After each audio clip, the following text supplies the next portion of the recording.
Assalamualaikum warahmatullahi wabarakatuh. Saya Rofiah Nuraini Ar-Rohmah, NIM 1803211000096 dari Ekonomi Sumber Daya Alam kelas B akan memaparkan jawaban dari tugas Ekonomi Sumber Daya Alam.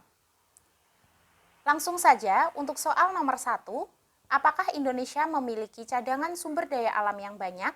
Ya atau tidak? Menurut saya, iya. Indonesia memiliki cadangan sumber daya alam yang banyak. Seperti yang kita tahu, negara Indonesia memiliki sumber daya alam yang melimpah ruah, salah satunya lautan dan gas alam.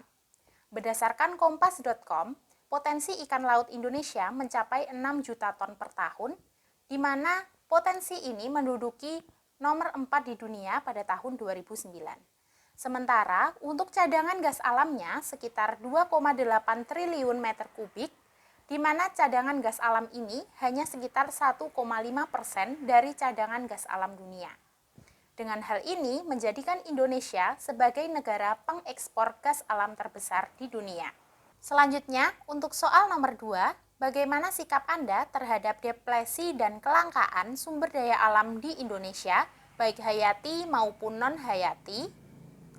Depresi dan kelangkaan berhubungan erat dengan eksploitasi sumber daya alam.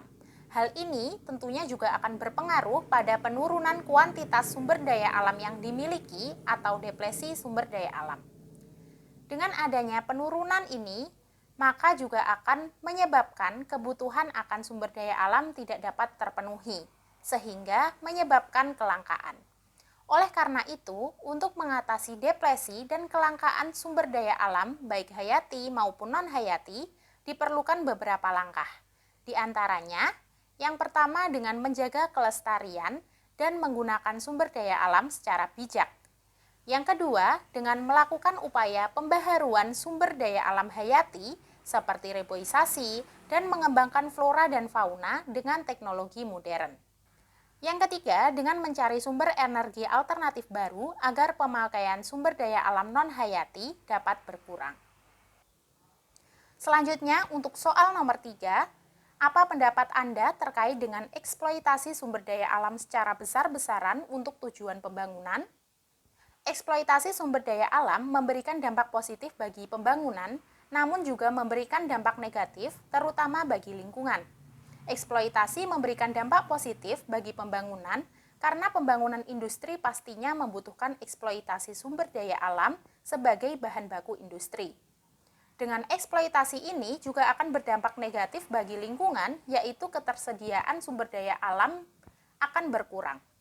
Untuk itu, perlu dilakukan pembangunan yang ramah lingkungan dengan mengutamakan efisiensi penggunaan sumber daya alam secara berkelanjutan. Dengan hal ini, pembangunan akan selaras dengan kelestarian sumber daya alam yang dimiliki. Kemudian untuk soal nomor 4, apa pendapat Anda terkait dengan konservasi berdasarkan 1 dari 6 jurnal? Berdasarkan jurnal yang berjudul Kebijakan Pengelolaan Lingkungan Hidup Berbasis Ekonomi Sumber Daya di Provinsi Maluku Utara, konservasi adalah pengelolaan atau pelestarian sumber daya alam secara berimbang untuk memulihkan kembali fungsi lingkungan. Lingkungan yang terus mengalami degradasi akan menyebabkan menurunnya kualitas hidup dan akan terancam kepunahan.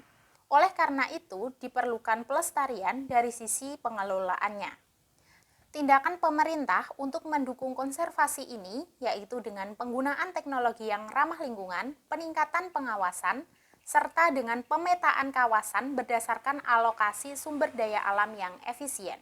Sekian pemaparan dari saya. Apabila ada kesalahan, saya mohon maaf yang sebesar-besarnya. Wassalamualaikum warahmatullahi wabarakatuh.